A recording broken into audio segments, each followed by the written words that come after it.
Okay, I'm going to be talking in English for this one. So hello everyone.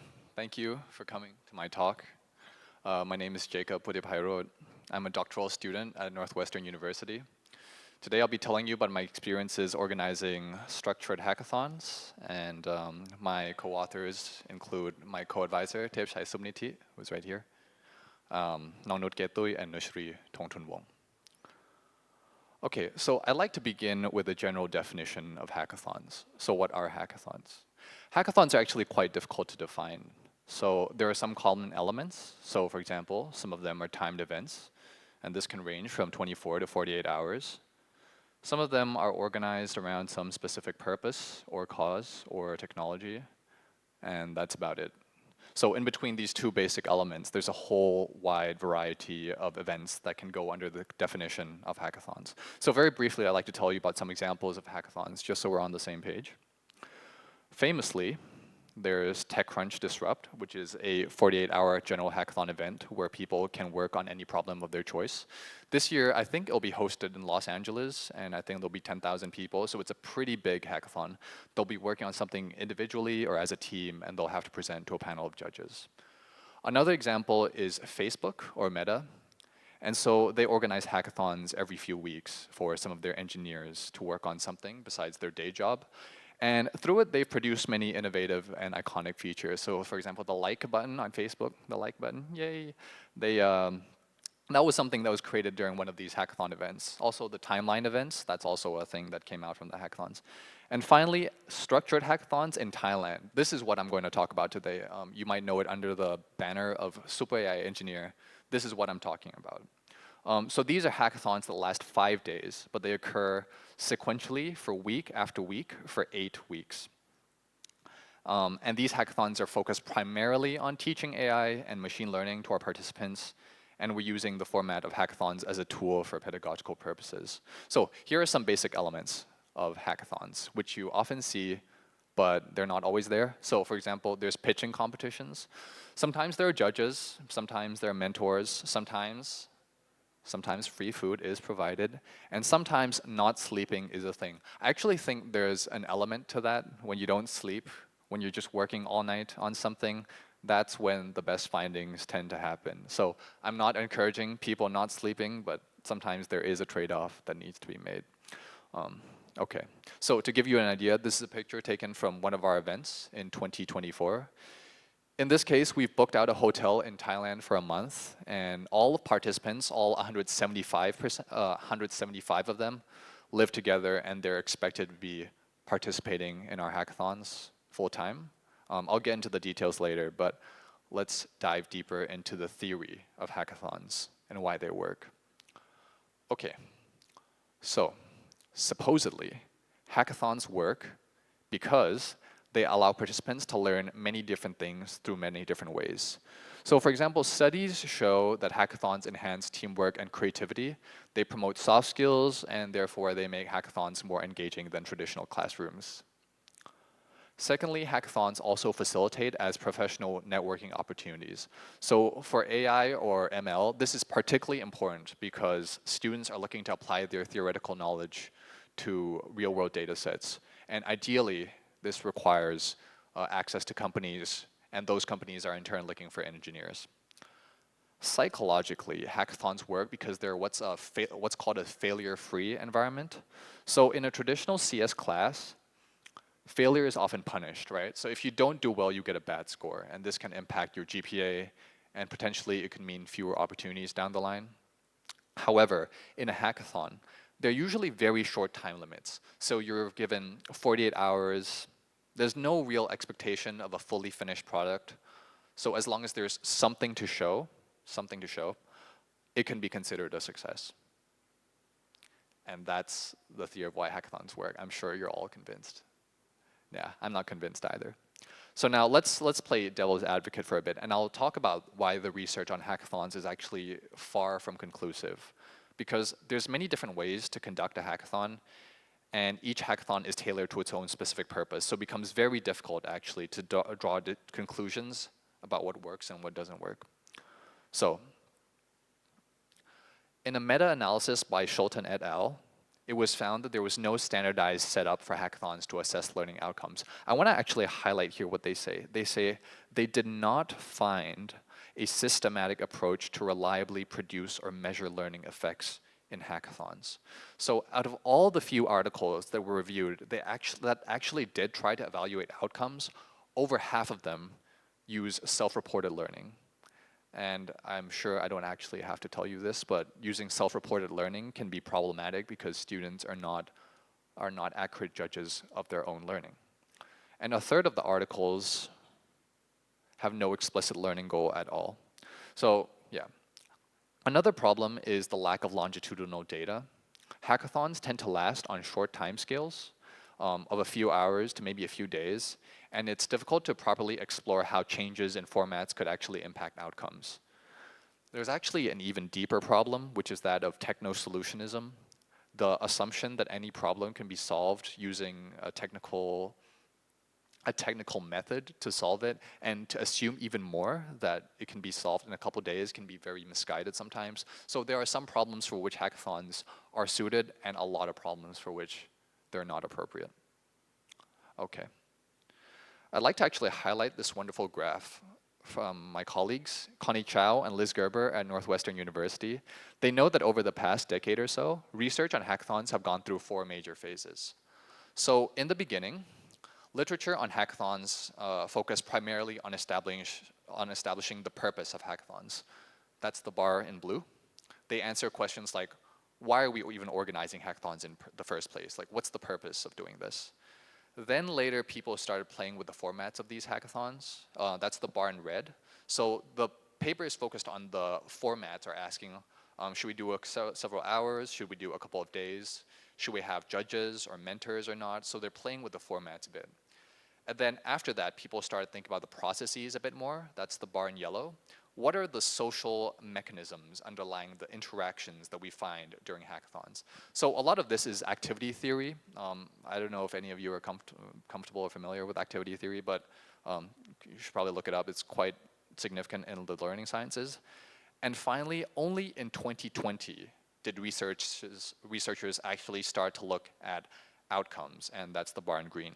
So how do we measure what participants get out of hackathons? Also, 2020 is an important year because that's when the COVID pandemic happened. So hackathons around the world started to transition from physical to fully virtual formats. Organizers also had to go back to their older papers, and they tackled these purposes or format papers again. And specifically, they wanted to know how a hackathon could be organized in an online environment while still preserving the benefits of in-person hackathons. Okay, so this is where we come in. By now, I've hopefully made the case that there's a clear literature gap when it comes to assessments in hackathons. Our research question is, how do we design a hackathon-centered AI curriculum to explicitly quantify participant learning? So in total, there are 3 phases in our program, but I'd like to focus on just the middle second phase, and this lasts each of them about 3 months.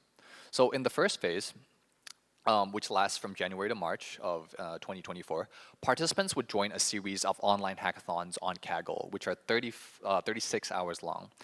At the same time, they can also attend live lectures over Zoom, and they can watch recorded lectures in the MOOC platform.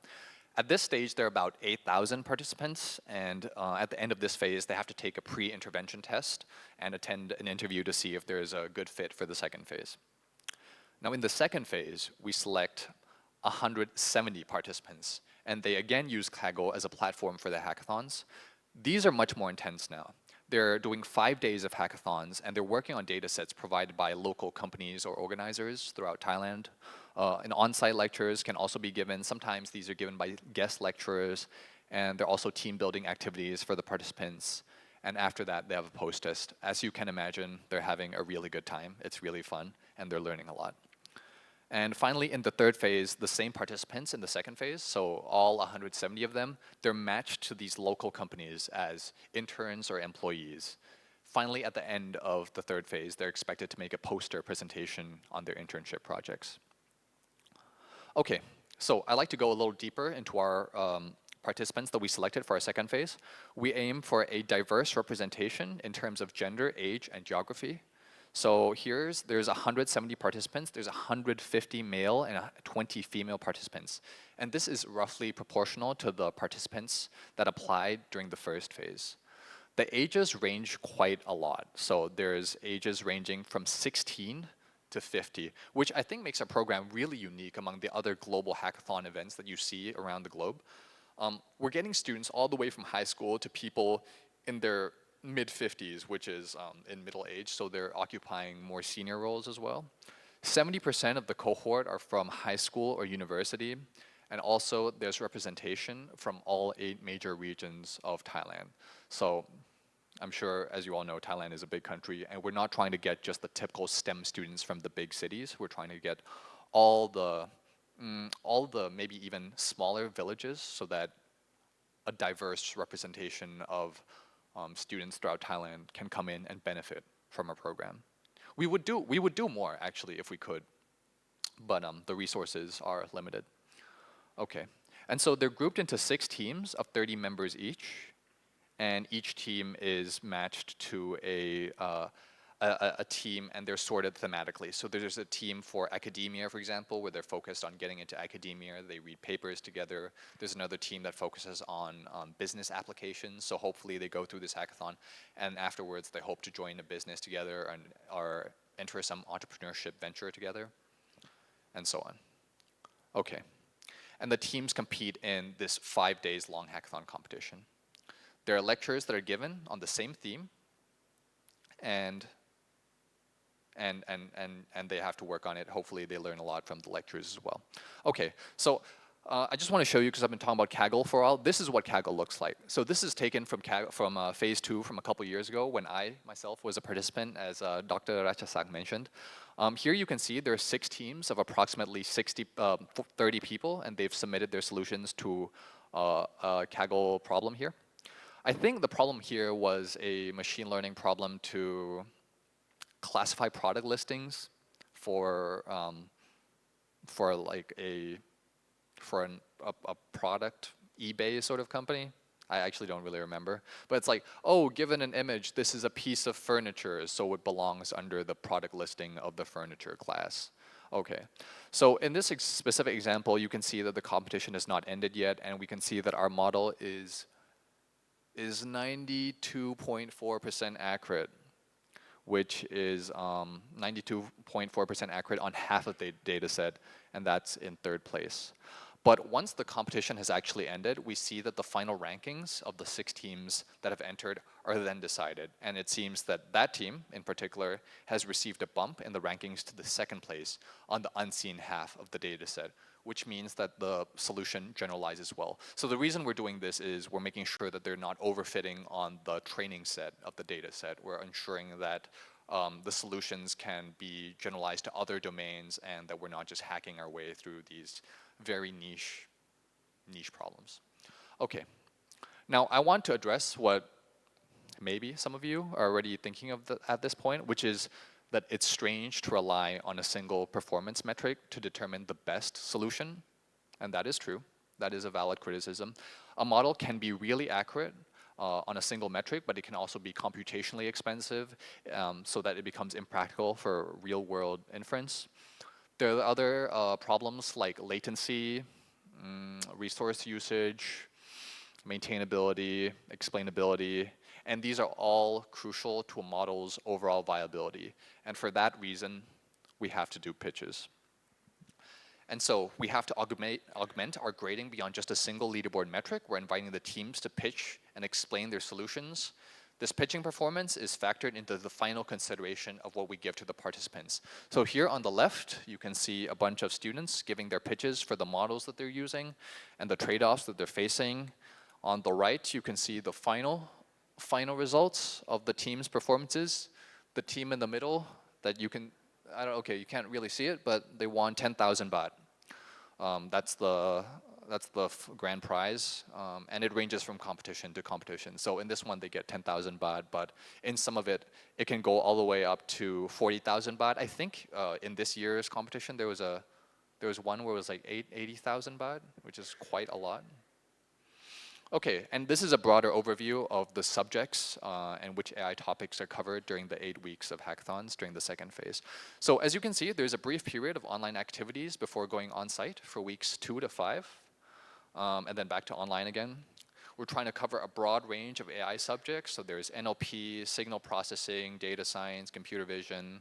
We're also trying to cover various industrial domains as well. So we're doing law, finance, medical, EEG, agricultural, and we're also having a variety in the team sizes as well. So other than as teams of 30, they can also be further subdivided into teams of 5 or 15, and also individual hackathons closer to the end when they're doing their post-intervention exams. So what we're trying to do here is we're trying to provide for diversity in terms of educational settings and develop robustness and adaptability in the participant. So for many of them, this is actually a really good way for them to discover in what settings they perform best. Okay. So in a typical week-long hackathon, activities will begin on a Monday and they will be concluded on a Friday. So in Monday morning, the instructors will announce that the specific Kaggle challenge, ranging from image classification to financial modeling, and they're gonna open the corresponding competition on the Kaggle platform. Lectures or workshops are gonna be occupied for the remainder of Monday, continued into Tuesday and Wednesday, and providing a foundational knowledge and guidance relevant to that week's challenges. There's no lectures on Thursday or Friday at all because the participants are expected to be fully working on these hackathons in Thursday and Friday. As you can see, on Tuesday, there's consulting with the task givers. So the companies that are giving these tasks will be invited to come back, and our participants will ask them specific questions, asking about the data set, if there's any further details that they can glean from it. On Wednesday evening will be a knowledge sharing section. So that's when the participants from last week's or the previous week's winners will actually be giving the solutions that made them win. And so we can learn from their solutions, why did they do so well, and hopefully that will transfer into the following weeks. On Friday, those are when the pitches and rewards will be given, and also the retrospectives as well for the week. Okay, so one of the major outcomes, because as we said, outcomes in hackathons are really important, but nobody's actually talked about outcomes so much before. So one of the major outcomes that we're looking here are the differences between the pre and the post-test exams. So there's 100 multiple choice questions, and on the right here, you can see an example of what a question looks like on the test. So the question says, which of the following would be used to evaluate an image classification model? A, confusion matrix, B, blue score, C, R2 squared, R squared scored, and D, mean squared error. So does anybody want to guess what the answer to the question is? Does anybody know what is the evaluation method for image classification? No? Okay. This is a bit disappointing. But the answer is a confusion matrix. So there's 100 of these multiple choice questions. On the pre-test average, you get an average of 59.2. On the post-test, you get a post-test average of 64.0. We use a paired t-test to show that the difference was highly significant and that there is a moderate effect size. So it kind of works. But actually, I want to say that this is still problematic. I'm still not quite satisfied with these solutions just yet. This metric is still a proxy for the learning that occurs throughout the hackathons. So what makes a student perform well in a hackathon and what makes them perform well on a test is just not the same. So this proxy can still be problematic if that's the only metric that we're using, but we're trying not to use just that. Okay, so we want to go a little bit deeper into the outcomes because as I've said before, there's still problems with that. I'm trying to take the analysis a step further. What exactly makes them perform well in hackathons? So we're trying to use a tree-based model to predict exam performances. In total, I've gathered 120 variables covering hackathon results, submission activity, prior exam scores, and demographic covariates. And so these are all the predictor variables that we're using for the final model. The model is reasonably robust. We have a root mean squared error of 8.5 and an R squared score of 0.22. So in the social sciences, it's pretty reasonable, even though it might sound a bit small. This is actually not a bad model at all. Interestingly, the performances during the hackathons are a better predictor than the pre-test results for the post-test performance. And submission activity also matters a little bit, but not as much as hackathon rank scores, which is good, which is what we expected. Oh, and also the demographic covariates did not matter at all, which is really refreshing to see. It doesn't matter how old you are. It doesn't matter if you're male or female.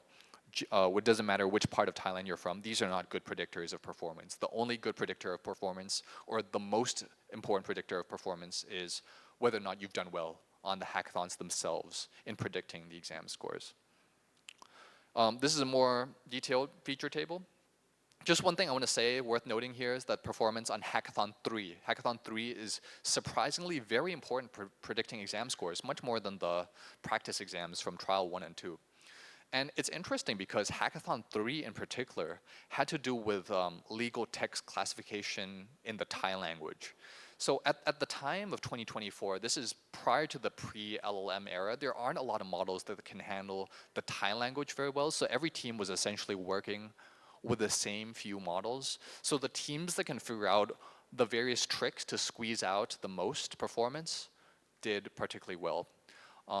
As opposed to other hackathons where people are using fundamentally different image models, for instance. So in an image task, they can just get ImageNet or ResNet or VIT or whatever existing models out there. When you're limited to just the problems and the models that are related to the Thai language, there aren't a lot of things to play with. And so that really acts as a separation between weaker and stronger candidates. So we can see that not all hackathons are equivalent in determining performance. Finally, as a point of reflection, I also want to look at what's really successful in organizing and managing these hackathons is the framework of communities of practice. So the idea of communities of practice comes from Lev and Wenger, and it's the idea that learning is is inherently social process. Novices learn through a process of apprenticeship. They start off at what's called the periphery and then they move towards the center of engagement. And so you see this where somebody who's never done AI programming before will start doing what's considered easy stuff. They'll start helping out with their team with data cleaning, data visualization, data exploration. They feel like they're helping, but they're not really helping because the core of what really matters is in making the models. And over the course of months, we see that these people start to gain enough confidence where they're adopting greater leadership roles. We also see, we also see that they're adopting different leadership roles after the end of the program. So some of them will come back as teaching assistants or as staff members, or like me, I'm coming back here to give a lecture. We're also seeing some of them come back as guest lecturers or task givers once they've joined a company and left the program. In rare cases, we'll also see that people will come back in subsequent years as a participant. So we're really going for a non-linear process of engagement. Okay. Finally, as a takeaway, I want to say that hackathons are really good for multi-directional learning. And so what I mean by that is that hackathons serve many different purposes for many different people. What do? For participants, they may be a great learning experience. For job hunters, this is a great way to get an internship. For some people, this is how they've dipped their toes into the field and discover if they really want to pursue AI as a career. It's also a great place to develop friendships as well. And the sponsors are also getting viable technical solutions, not to mention interns and future employees. This work is sponsored as well by the Thai government, who is fully supporting this effort because they want a workforce that is competitive in the AI era.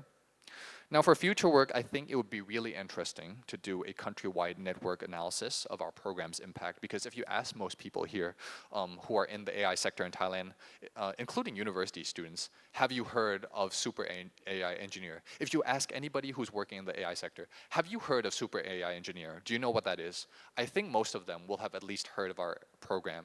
And we've done this in 4 to 5 years, which is really quick. So I think this is quite a lot of progress in the time of half a decade so far. I think it would also be interesting to think more about the theoretical frameworks for more robust quantitative analyses of learning in hackathons. So as I've mentioned before, we've used for the pre and post test as a proxy for actual learning. And still that's not really quite what makes them perform well in hackathons. But the thing is that every hackathon is unique. So it's difficult to compare the learning that is occurring between them. We can't really objectively compare that, oh, this person has done, they've gone above the baseline in this hackathon and they've not gone above the baseline in hackathon B, therefore their learning has gone down. It just doesn't really work right like that because these are different rulers and different metrics. So anyways, the question is, what metric do we use? Credit becomes harder to assign when you're doing groups of various sizes as well. So it's hard to say that this group has performed well in hackathon because of this person in particular. Okay, that's pretty much about it. Can I get some questions and comments, please? Thank you. ครับมีคำถามสอบถามได้นะครับ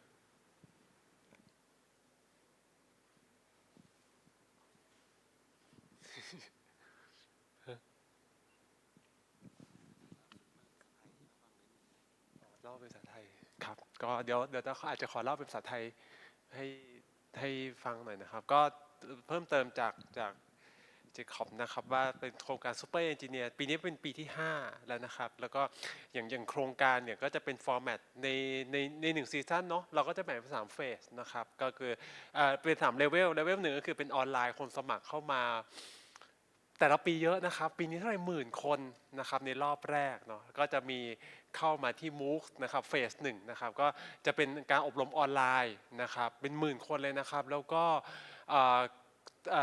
จะมีการทำแฮกเกอร์ตอนแล้วก็สอบนะครับพอผ่านจากรอบที่1แล้วจะเข้ารอบที่2รอบที่2เนี่ยจะค่อนข้าง intensively นะครับก็คือเป็นค่ายจริงๆเลยออนไซต์1 เดือนนะครับเราก็ไปทั้งนครนายกและปทุมธานีไปอยู่ที่ค่ายจริงๆ1 เดือนนะครับแล้วก็มีทั้งโจทย์ตัวแฮกเกอร์ทอนเลคเชอร์แล้วก็แอคทิวิตี้ต่างๆมีพรีเทสโพสเทส1 เดือนเพราะฉะนั้นถ้าเกิดอยากเข้าทำยังไงดีนะครับบางคนเขาก็เปลี่ยนสายงานเนาะหยุดทำงานเลยนะครับลาออกเพื่อเปลี่ยนชีวิตกันเลยก็มีเหมือนกันแล้วก็แต่ว่าถ้าเกิดเป็นนักศึกษากับน้องๆมัธยมเนี่ยก็จะอาจอยู่ใกล้ๆเราจะจัดในช่วงปิดเทอมนะครับแล้วก็พอจบจากเลเวล2นะครับintensive course เสร็จแล้วเนี่ยก็คือจะเป็นเลเวล3ก็คือจะไป apprenticeship นะครับก็คือไปฝึกงานตามหน่วยงานต่างๆซึ่งในปัจจุบันในซีซั่นที่5เนี่ยก็จะมีบริษัทต่างๆเนี่ยเข้ามาเสนอ ขอตัวไปทำงานเพราะว่าตอนนี้ชื่อเสียงโด่งดังนะครับเริ่มเล่นตัวได้เอาไหมนะครับก็คือมีเชื่อมั่นในเรื่องของฝีมือนะครับอันนี้ก็คือคิดว่าส่งเสียงไปดังๆเนาะให้ สกอลาร์ชิพนะครับเป็นให้ทุนมาเราได้จัดต่อไปเรื่อยๆนะครับส่วนงานวิจัยนี่โหเยี่ยมมากเลยได้ดูครั้งแรกเหมือนกันนะครับก็ได้ดูครั้งแรกเหมือนกันบอกโอ้โหทำเป็น systematic แล้วก็ดีมากแล้วก็โอ้กลับกลายเป็นอะไรนะแฮกเกอร์ทอน3เป็นตัว deterministic ในการที่จะผ่านใช่ไหมครับอันนี้อาจารย์เข้าใจถูกใช่ป่ะไอ้รีเซลต้องบอกว่าแฮกเกอร์ตอน3เป็นแฮกเกอร์ตอนที่มีความสำคัญเป็นพิเศษในการดีเทอร์มินว่าจะสอบได้ดีหรือเปล่าแล้วก็ไปดูว่าทำไมปรากฏว่าแฮกเกอร์ตอน3เป็นแฮกเกอร์ตอนที่ต้องใช้โมเดลภาษาไทยซึ่งมันไม่ค่อยมีเยอะเท่าไหร่ฉะนั้นมันเหมือนเป็นตัวที่ตัดสกิลได้มากกว่าว่าคนไหนทำได้ดีคนไหนทำไม่ดีไม่เหมือนแฮกเกอร์ตอนอื่นนะครับที่มันเป็นแบบ image model อะไรเงี้ยมันจะใช้โมเดลอะไรก็ได้ฉะนั้นแบบพวกน้องๆก็จะแบบไปยืมโมเดลนู่นนี่มาแต่ว่าของภาษาไทยมันมีโมเดลแค่ไม่กี่ตัวไงฉะนั้นมันจะตัดสกิลกันตรงนั้นได้ดีกว่าเดี๋ยวตัว deterministic ก็คือเป็นตัว NLP เนี่ยโอเคครับขอบคุณมากครับถ้าเกิดไม่มีแล้วก็ขอบคุณนะครับผู้บรรยายด้วยนะครับคุณพิภพนะครับแล้วก็เดี๋ยวสุดท้ายนี่เดี๋ยวขอเรียนเชิญอาจารย์เทพชัยนะครับปิดเซสชั่นของเราด้วยในวันนี้นะครับ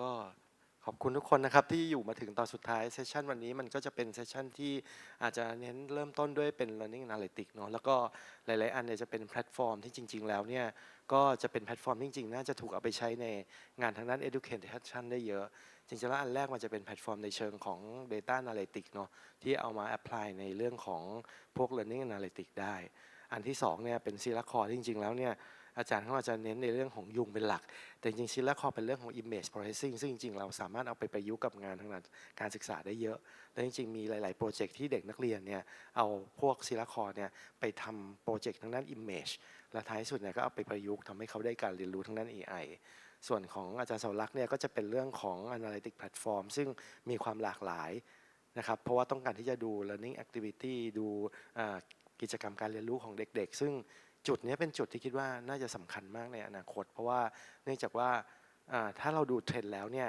มันไม่ใช่เรื่องของการ pre test post test อีกต่อไปแต่จะเป็นเรื่องของทำยังไงให้เด็กเนี่ยเรารู้ว่าเด็กเรียนแล้วเด็กเข้าใจแล้วก็รู้เรื่องไหมเพราะว่าถ้าไปสังเกตดูในระดับมัธยมครับคะแนนเก็บ60ถูกไหมเทส40จะทำไงให้เรารู้ว่าเด็กที่เขารับคะแนนเก็บ 60% ไปเนี่ยเขาเรียนรู้ได้จริงอย่างที่เราอยากให้เขาเรียนรู้อันนี้มันก็ต้องมีการเทรสการเรียนรู้เขาอยู่ตลอดเวลาถูกไหมครับซึ่งอันนี้เนี่ยที่ผ่านมาก็คือง่ายๆคือใช้คุณครูสังเกตแต่เมื่อไหร่ก็ตามเราเริ่มมีแอคทิวิตี้ในการให้เขาทำเนี่ยผ่านทางออนไลน์หรือผ่านทางกิจกรรมอะไรหลายอย่างเนี่ยมันก็จะเป็นกลไกในการที่ทำเราเริ่มเทสเราเริ่ม trial ที่จะดูว่าถ้าพฤติกรรมของเด็กแบบนี้มีการเรียนรู้แบบนี้แล้วจริงๆแล้วเนี่ยมัน lead ไปสู่การที่เขาเข้าใจจริงหรือเปล่าซึ่งอันเนี้ยมันจะทวีความสำคัญมากขึ้นเรื่อยๆและสุดท้ายเนี่ยก็จะเป็นเรื่องของกิจกรรมที่อาจจะไม่ใช่เรื่องของในห้องเรียนก็เป็นเรื่องของแฮก a า h อนซึ่งคิดว่าจะทวีความสำคัญมากขึ้นเรื่อยๆเพราะว่าการเรียนรู้ในห้องเรียนเนี่ยอาจจะเป็นจุดหนึ่งแต่การเรียนรู้ผ่านทางการ practice หรือการฝึกหัดต่างๆเนี่ยก็จะเป็นกิจกรรมที่สำคัญนะครับก็วันนี้เราอาจจะได้เห็นในมุมมองต่างๆไม่ว่าจะเป็นเรื่องของในอนาคตเนี่ยการเอาข้อมูลต่างๆมาใช้วิธีการเรียนรู้ที่เปลี่ยนไปแล้วก็แพลตฟอร์มต่างๆที่เราได้เห็นเนี่ยก็หวังว่าน่าจะเป็นกลไกหนึ่งในการที่จะทำให้เราได้เอาไปดูต่อแล้วก็อาจจะขยับไปนะครับในการที่จะสร้างการเรียนรู้แบบใหม่ๆแล้วก็ทำให้เสริมนะครับในการเรียนรู้ที่เราจะเกิดขึ้นในอนาคตด้วยนะครับก็ขอบคุณทุกท่านนะครับมากๆเลยนะครับในวันนี้ครับขอบคุณครับ